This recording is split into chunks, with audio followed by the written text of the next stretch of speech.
এবার জুয়েল ভাই কিন্তু থটস অফ বিল্লালকে অনেক বড় একটি সুযোগ করে দিছে।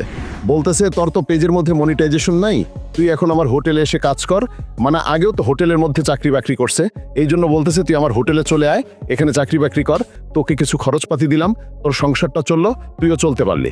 মানে এই যে এইগুলা বিল্লালকে ওই জুয়েল ভাই বলছে, আজকে একটা ভিডিওর মধ্যে দেখলাম। তো এটা কিন্তু ভাই খারাপভাবে নিয়েন না, কারণ একটা কর্মসংস্থানের জন্য মানুষ অনেক দৌড়াদৌড়ি করে, একটা চাকরি বাকরি পায় না, সেখানে জুয়েল ভাই একটা চাকরির সুযোগ করে দিছে, এটা খুব ভালো কাজ করছে।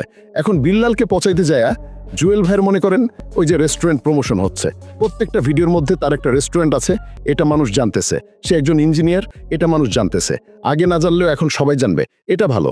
তিনি তার জায়গা থেকে তিনি তার প্রমোশন করে নিচ্ছে হিডেনলি, এগুলো হচ্ছে মাথা ভাই, বুঝছেন।